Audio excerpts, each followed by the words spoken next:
ہاں جی اگلا سوال ہے، جماعت کروانے کے لیے کم از کم کتنے افراد ہونے چاہیے، اور 2 اور 3 آدمیوں کی جماعت کروانے کا طریقہ بتا دیں؟ ہاں جی صحیح بخاری میں موجود ہے، 2 بندے بھی جماعت کروا سکتے ہیں، وہ بالکل ساتھ کھڑے ہوں گے، لیکن یہ ہے کہ مقتدی جو ہے نا وہ امام کے دائیں طرف کھڑا ہوگا. وہ صحیح بخاری میں موجود ہے. عبداللہ ابن عباس رضی اللہ تعالیٰ عنہ کہتے ہیں کہ نبی علیہ السلام نماز پڑھ رہے تھے اکیلے، یعنی وہ تہجد کی نماز تھی، تو میں جا کے آپ کے بائیں طرف کھڑا ہو گیا، تو آپ نے کان سے پکڑ کے یوں پیچھے سے مجھے اپنے دائیں طرف کھڑا کیا. اس میں الفاظ ہے دائیں طرف کھڑا کیا، یہ نہیں ہے کہ ایک قدم پیچھے کھڑا کیا.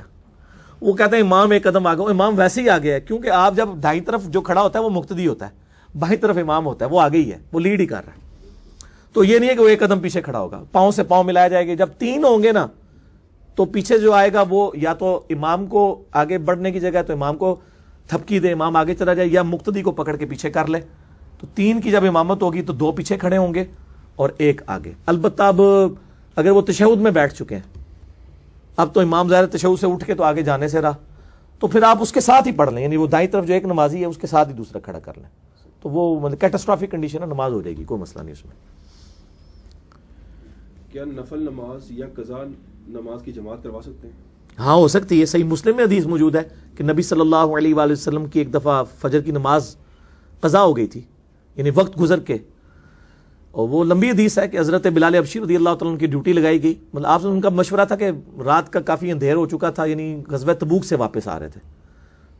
تو صحابہ نے کہا تھوڑی جی آنکھ لا لینے، آپ نے فرمایا نہیں فجر پڑھ کے سوئیں گے.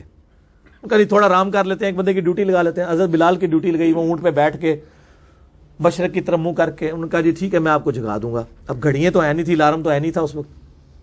اللہ کرنا ہوا حضرت بلال بھی سو گئے، اور آپ کے قوالی والے حضرات کہتے ہیں جی بلال نے اذان دی، سورج ہی نہیں نکلا. اتنے جو بلال نے ڈیوٹی لگی ہے، سورج کے نکلا، آپ بھی سو گئے. سورج نکلا تو صحیح مسلم میں آتا ہے، مشکات میں موجود ہے، نبی علیہ السلام کی آنکھ کھلی، پھر حضرت عمر اٹھے، باقی اصحاب اٹھے. صحابہ بڑے پریشان ہوئے. آپ فرمایا کوئی مسئلہ نہیں ہے، جب کچھ سو جائے یا بھول جائے، جب یاد آئے اسی وقت نماز پڑھ لے. آپ فرمایا اذان دو. سورج نکلا ہوا ہے، فجر کی اذان دی گئی اشراق کے وقت میں، اور کافی بلند تھا، مسلم کے الفاظ ہیں. آپ نے جماعت کے ساتھ نماز پڑھائی، تو فرض نماز آپ نے جو وقت گزر کے تھی وہ جماعت کے ساتھ پڑھائی. اس سے پتہ چلا کہ فرض نماز اگر وقت گزر کے بھی پڑھ جائے کسی مجبوری کی وجہ سے، جماعت کروائی جا سکتی. نفل کی بھی کروائی جا سکتی لیکن اعلانیہ نہ ہو. بخاری مسلم میں کتنی حدیثیں ہیں کہ نبی علیہ السلام کسی صحابی کے گھر گئے ہیں تو اس نے کہا وسلم آپ اس جگہ پہ نماز پڑھ دینا تو میں اس کو بیت مسجد بنا لوں گا. پھر آپ نے وہاں نماز پڑھائی، پیچھے گھر والوں کو کھڑا کیا، نفل کی جماعت کروائی. نفل کی جماعت کے ہم کوئی منکر نہیں ہے، تراویح نفلی جماعت ہے، ہم قائل ہیں. لیکن صلاۃ و تسبیح کے پوسٹر لگانا اور گلی محلوں میں یعنی اس کو فرض نماز کی طرح پریزنٹ کرنا، اس چیز کو ہم سمجھتے ہیں. ویسے عام طور پہ ہم لوگ اگلے دن لاہور گئے تھے، فرحان بھائی عثمان بھائی میرے ساتھ تھے، تو اشراق کے لیے ہم راستے میں رکے، وضو کیا تو میں نے جماعت سے نماز پڑھائی اور جہرن پڑھائی، سرن پڑھائی، جہرن پڑھائی تھی، جہرن پڑھائی تھی. تو سرن بھی پڑھائی جا سکتی ہے. دن کی اوقات کی نمازیں سرن بھی ہو سکتی ہیں. جہرن جمعے کی نماز جہرن ہوئی ہے، اور عید کی نماز دن کی نمازوں میں سے جہرن ہے. تو ہم نے اشراق کی نماز مجھے یاد آ گیا جہرن ہی پڑھائی میں نے، اور نفل کی جماعت کروا لی ہم نے. اشراق کی بھی، نفل کی بھی جماعت ہو سکتی ہے، فرض کی بھی وقت گزر کے بھی ہو سکتی ہے، کوئی مسئلہ نہیں. علی بھائی اکثر مساجد کے اندر امام مقرر نہیں ہوتے ہیں، اور ایک بندہ وہاں پہ نماز پڑھ رہا ہے، وہ فرض ہے، سنت ہے، نفل ہے، کچھ پتہ نہیں ہے، پیچھے سے بندہ آ کے اس کو تبکی دیتا ہے اور اس کے ساتھ کھڑا ہو جاتا ہے. تو اس صورت میں کیا یہ طریقہ سنت سے ثابت ہے یا نہیں؟ یہ کیا یہ دیکھیں سوال بہت زیادہ پوچھا جاتا ہے. یہ عرب ملکوں کے اندر بہت زیادہ مسئلہ ہے کہ وہ انہوں نے تماشا بنایا ہوا ہے اس چیز کو، اور اس کا نقصان یہ ہو رہا ہے کہ وہ فرض نماز کی جو اوریجنل جماعت ہے نا، اس کو انہوں نے اتنا ہلکا جان لیا ہے کہ انہوں نے ٹیلر میڈ کر لیا جماعت کو. پڑھے رہتے ہیں، بیٹھے رہتے ہیں، جا کے پڑھ لیں گے، کسی کو بھی تھپکی دیے گا. ایک چیز جواز کی حد تک تھا، آپ نے اس کو کیا سے کیا بنا دیا. تو میں اس کو ماڈرن دور کی بدعتوں میں سے ایک بدعت سمجھتا ہوں، جو لوگوں نے اس معاملے کی روٹین بنا لی ہے کہ وہ مین جماعت کو چھوڑ کے جان بوجھ کے لیٹ جا کے تو دوبارہ جماعت کراتے ہیں. کبھی کبھار کو رہ جائے ٹھیک ہے. جامع ترمذی میں حدیث موجود ہے، نبی علیہ السلام بیٹھے ہوئے تھے، ایک صحابی لیٹ آئے، ان کی جماعت رہ گئی. آپ فرمایا کون ہے جو ہمارے اپنے بھائی کے لیے قربانی کرے؟ حضرت ابوبکر نے کہا یا رسول اللہ میں کرتا ہوں.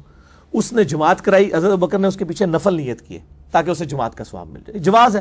یہ جو دیوبندیوں نے ڈکوسلا اس حوالے سے کیا ہے اور لوگوں کو مارا پیٹا ہے، کئی لوگوں کو ہمارے بھائیوں کے ساتھ بھی یہ معاملہ ہوا ہے, دوسری جماعت نہیں کروانے دیتے, حالانکہ دوسری طرف بریلوی ہیں وہ بھی حنفی ہیں, وہ کہتے ہیں دوسری جماعت ہو سکتی ہے, اور تیسری طرف جو بندی ہیں رائے ونڈ والے تبلیغی جماعت والے, وہاں جماعتوں میں جماعتیں ہوتی رہتی ہیں, وہ قائل ہیں اس چیز کے. لیکن پارشلی مسئلہ درست ہے کہ ہلکا نہ جانا جائے. میں یعنی ایک I-10 میں ایک اہل حدیث مسجد کے پاس 2 سال تک رہا, ایک کرائے کے مکان میں, اس وقت اپنا گھر نہیں تھا, تو وہاں میں نے دیکھا کچھ لوگوں نے روٹین بنائی ہوئی تھی اہل حدیث کی مسجد میں, اہل حدیث ہی تھے, وہ روزانہ ہی لیٹ آتے تھے اور پھر اپنی لدہ جماعت کراتے تھے. تو وہ روٹین اس طرح کی بنا لینا, یہ یعنی مین جماعت کو ہلکا جاننا, یہ تو غلط ہے. ہاں اگر کبھی کبھار ہو جاتا ہے جماعت ضرور کروائیں. باقی یہ جو ہے نا کہ کوئی نفل پڑھ رہا ہے, سنتے پڑھ رہا ہے, تھپکی دے کے بیٹھ جانا, یہ جواز کی حد تک, یہ تھپکی اتنی ہی ہے جو بخاری مسلم میں حدیث ہے کہ نبی علیہ السلام تہجد کی نماز پڑھ رہے تھے, تو اکیلے پڑھ رہے تھے. حضرت عبداللہ ابن عباس آ کے پیچھے انہوں نے نماز الٹی طرف نیت کر لی, بائیں طرف, تو آپ نے ان کو کان سے پکڑ کے دائیں طرف کھڑا کر لیا, یعنی وہ آپ صلی اللہ علیہ وسلم کے بعد آپ کے پیچھے شامل ہوئے. یہ ایک حدیث ہے جس کا جواز لیا گیا. دوسری حدیث بخاری مسلم کی وہ ہے کہ معاذ ابن جبل کہتے ہیں کہ میں نبی علیہ السلام کے پیچھے عشاء کی نماز پڑھتا تھا, اس کے بعد میں اپنی قوم میں جا کے عشاء کی امامت کرتا تھا. حالانکہ انہوں نے پڑھی ہوتی تھی عشاء, دوبارہ جا کے نفل پڑھ رہے ہوتے تھے خود نفلی. اسی کے بعد امام بخاری نے باب باندھا ہے کہ متنفل کے پیچھے فرض والے کی بھی نماز ہو جاتی ہے. جماعت قائم کرنے میں ضروری نہیں ہے کہ امام اور مقتدی کی نیت ایک ہو, یعنی یہ ہو سکتا ہے کہ امام جو ہے نفل پڑھا رہا ہے, مقتدی جو ہے وہ پیچھے فرض پڑھ رہا ہے. تو لیکن یہ پھر تماشا نہ بن جائے, جس طرح ہمارے یہاں پہ تراویح میں روزانہ لوگ لیٹ ہوتے ہیں, پھر تراویحوں میں جا کے عشاء کی نیت کر رہے ہوتے ہیں. جواز کی حد تک اس کو تماشا تو نہ بنایا جائے, تو ہو جاتا ہے. لیکن یہ جو کچھ ہوا ہے نا, وہ تھپکی دے کے پیچھے, وہ ان 2 حدیثوں کو جوڑ کے ایک اجتہاداً مسئلہ نکالا ہوا ہے. باقی جو اس وقت عرب ملکوں میں تماشا بن چکا ہے, سعودیہ کے اندر اور کویت کے اندر اور دبئی کے اندر, کہ لوگ مین جماعت کو انہوں نے کہا ٹھیک ہے مین جماعت ہوتی جدھر مرضی جائے, اسی جا کے اپنی جماعت کرا لیں گے, یا جو پڑھ رہے گا پیچھے تھپکی دے کے کھڑے ہو جائیں گے. یہ اس وقت پریکٹیکلی تقریباً بدعت کی شکل اختیار کر چکی ہے, کیونکہ اس نے اوریجنل دین کو جو ہے نا وہ اپنی حالت سے ہٹا دیا ہے اور لوگوں نے تماشا بنا لیا ہوا ہے. تو جواز کی حد تک ہے, کبھی کبھار ہو جائے ضرور کریں.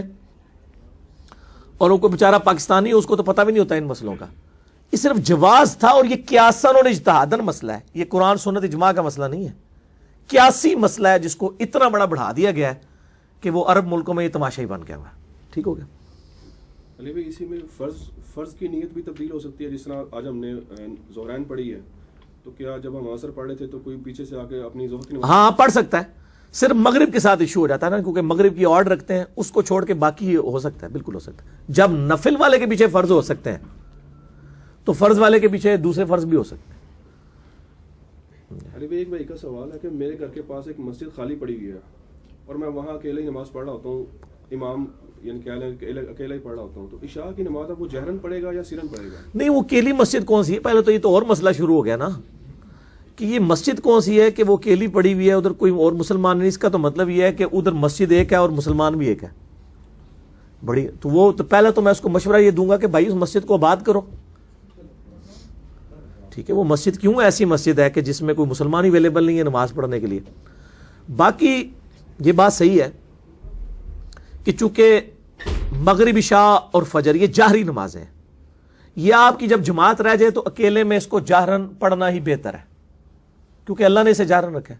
البتہ اس پہ اجماع امت ہے کہ جس کی جماعت رہ جائے وہ اگر جہری نمازیں میں سرن پڑھ لے, جو ہم عموماً پڑھتے ہیں, جو لوگ, اللہ تو نہ کرے میں پڑھوں کبھی, میں تو کوشش جماعت سے ہی پڑھتا ہوں الحمدللہ, یعنی جو لوگ ہمارے عام مسلمان پڑھتے ہیں کہ جب جہری نماز کوئی رہ جائے تو وہ عام حالت میں سنتوں کی طرح خاموشی کے ساتھ آہستہ آواز میں پڑھ رہے ہوتے ہیں, یہ جواز کی حد تک ہے. بہتر یہی ہے کہ جہری نماز کو جہرن ہی پڑھا جائے, اور ان کو کہ اکیلے پڑھ رہے ہیں تو اقامت بھی کہیں. بخاری میں حدیث ہے تیرے رب کو اس گڈریے پہ بڑا پیار آتا ہے جو اکیلا پہاڑ کی چوٹی پہ ایک اذان اور اقامت دے کے نماز قائم کرتا ہے. اکیلا کیسے قائم کر رہا ہوگا کہ وہ خود ہی اذان دیتا ہے, خود ہی اقامت پڑھتا ہے, خود ہی جماعت کراتا ہے. ہو سکتا ہے فرشتے پیچھے آ کے نیت کر لیتے ہوں یا جنات کر لیتے ہوں, تو وہ پتہ تو نہیں چلے گا, لیکن وہ تو خود تو اکیلا ہی پڑھ رہا ہے. ٹھیک ہوگا. اگر نماز میں پہلی صف مکمل ہو اور پیچھے اکیلا آدمی کھڑا ہو گیا, اس کی نماز ہو جائے گی؟ اس کے اوپر اختلاف ہے. وہ حدیثیں تو ہیں نا ابو داؤد ترمذی ابن ماجہ میں کہ اکیلے صف میں نماز نہیں ہوتی.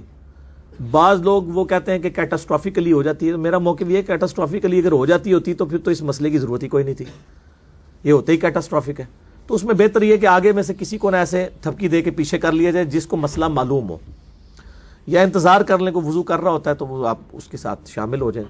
اکیلے نماز یعنی وہ آگے سے اپنے ساتھ کسی کو ملا لیں. اگر بیچ میں سے نکالنے والا ایشو آ جاتا ہے, اگر کوئی نہیں نمازی آ رہا تو پھر اس سائڈ سے نکالیں پیچھے اگلی صف. سب سے بہتر یہ ہے کہ جو بالکل آپ سینٹر میں آگے کھڑے ہوئے امام کے ساتھ جو کھڑا ہوا ہے نا, اس کو تھپکی دے کے پیچھے کر لیں, پھر باقی جو ہے اپنی صف کو مکمل کر لیں. پیچھے سے لائیں گے تو اتنی دور سے لانا پڑے گا نا. اور یہ بھی حدیث ہے بخاری مسلم میں کہ میرے پیچھے جو اہل علم ہے وہ کھڑے ہوا کرو. امام کے پیچھے جو ہے نا وہ بندہ کھڑا ہو کہ امام کا اگر وضو ٹوٹ جائے تو وہ بندہ آگے ہو کے نماز بھی پڑھا سکے. یہ نہیں ہے کہ اس کو آتماؤں پڑھ دیں خود, ایسا نہ بندہ پیچھے کھلوتا ہے. ٹھیک ہے نا. تو اس طرح کا جب بندہ کھڑا ہوگا تو اس کو آپ جب تھپکی لگائیں گے اس کو یہ پتہ بھی چل جائے گا یہ بیچارہ پیچھے اکیلا ہے, تو پیچھے آ بھی جائے گا. نہیں تو ہو سکتا ہے نماز توڑ کے توڑنی شروع ہو جائے, ہاں کبھی میری نماز خراب کرنے لگا. ٹھیک ہے نا. تو وہ لوگ ایجوکیٹ بھی ہوں تو پھر آپ نے یہ رسک لینا ہے. میں نہیں کہوں گا کہ آپ کسی ایسی جگہ رسک لے لیں کہ نماز کے توڑوں عزت بچانی بھی مشکل ہو جائے. ٹھیک ہے. یہ والا مسئلہ علی بھائی اکثر میں نے آبزرو کیا کہ اگر صف میں جگہ خالی ہو جاتی ہے تو لوگ اس کو پورا نہیں کر رہے ہوتے. لوگوں کو پتہ نہیں ہے نا. اب اگر صف میں جگہ خالی ہو گئی ہے نا تو باقی لوگوں کو سمٹ کے اس کو پورا کر کے اس گیپ کو اینڈ تک ٹرانسفر کر دینا چاہیے. کسی کا وضو ٹوٹ جاتا ہے, جیسے ابو داؤد میں حدیث ہے اگر کسی کا وضو ٹوٹ جائے تو وہ ایسے منہ پہ ہاتھ رکھ کے ناک بند کر کے تو صف توڑ کے تو سائڈ پہ ہو کے یوں نکل جائے باہر, یعنی تاکہ یہ شائبہ ہو کے اس کو شاید نکسی رہی ہے, اس کی عزت کا بھی پردہ رہ جائے, تو باقی لوگ اس کی صف کو مکمل کریں گے. اچھا, اسی میں ایک ضمن سوال آ گیا کہ جب آپ نے کہا کہ ناک پکڑ کے نکل جائے تو وہ صفوں کو پیچھے سے چیرے گا یا آگے سے؟ جہاں اس کو آسانی ہو. بہتر تو یہ ہے کہ اگر وہ جب امام نماز پڑھا رہا ہو نا صرف امام کے آگے سے گزرنا منع ہے. مقتدیوں کے آگے سے آپ گزر سکتے ہیں کیونکہ آیا نا کہ امام کا سترہ مقتدی کے لیے کافی ہے. ٹھیک ہے. تو وہ پہلی صف کو چیر کے پیچھے بھی آ سکتا ہے, یا یہ ہے کہ پہلی صف میں سے ہی ادھر چلا جائے سائڈ پہ کوئی دروازہ ہے وہاں سے ہی باہر نکلے. دونوں طریقے درست ہیں. وہ کسی کے آگے سے گزرنا شمار نہیں ہوگا کیونکہ جب امامت ہو رہی ہوتی ہے نا تو بخاری میں حدیث ہے امام کا سترہ مقتدی کے لیے کافی ہے. اسی لیے ایک سترہ امام کے آگے گاڑا جاتا ہے, ورنہ تو ہر بندے کے آگے ایک سترہ ہو تو آپ گزر سکتے ہیں. کیا مسافر جو ہے وہ مقیم کی امامت کر سکتا ہے؟ کیونکہ مسافر جو ہے وہ تو سفر میں ہوتا ہے امامت اس کو. تو پہلی تو بات یہ ہے, میرا مسئلہ نمبر 29 سفر کے اوپر ابھی کلپ بھی چڑھا ہوا ہے مسافر کی نماز کے بعد. سفر کو واجب نہیں ہے. قرآن میں بھی جو الفاظ ہیں کہ کوئی حرج نہیں اگر تم مطلب قصر کر لو, قصر نماز ہے واجب نہیں, سنت ہے. تو مسافر یعنی وہ فیسلٹی سے اگر فائدہ اٹھا رہا ہے, ٹھیک ہے کہ وہ 2 فرض پڑھتا ہے تو ٹھیک ہے امامت کر سکتا ہے. وہ 2 پڑھ کے نا سلام پھیر دے گا, اور جو پیچھے والے ہیں نا وہ اپنی جو باقی کی 2 رکھتے ہیں نا ان کو پورا کر لیں گے. لیکن بہتر یہ ہے کہ مسافر کو آپ امامت کے لیے آگے نہ کریں. مسافر جو ہے مقیم کے پیچھے پڑھے, پوری پڑھ لے, افضل بھی ہے. سنن نسائی میں حدیث ہے, سیدہ عائشہ کہتی ہیں ایک سفر کے دوران نبی علیہ السلام نے فرض روزہ رمضان کا چھوڑ دیا, میں نے رکھا. آپ نے 2 فرض پڑھے, میں نے 4 پڑھ لیے. تو آپ فرمایا احسنتی عائشہ, تو نے اچھا کام کیا عائشہ, اور مجھ پہ بھی کوئی ملامت نہیں ہے. خود سنن دارقطنی میں ہے کہ نبی علیہ السلام نے سفر کے دوران فرض 4 بھی پڑھے, لیکن اکثر آپ کا عمل 2 فرض پڑھنے کا ہے, سوائے مغرب کے وہ 3 ہوں گے. تو وہ اگر کوئی اس طریقے سے کر لیتا ہے تو ٹھیک ہے, یعنی وہ امام جو ہے وہ مسافر ہے اور مقتدی جو ہے وہ, لیکن وہ 4 ہی پڑھیں گے. جب امام مقیم ہوگا پھر مقتدی جو چاہے مسافر بھی اس کو 4 ہی پورے پڑھنے پڑیں. کتنا ہونا چاہیے یہ جو سفر کا؟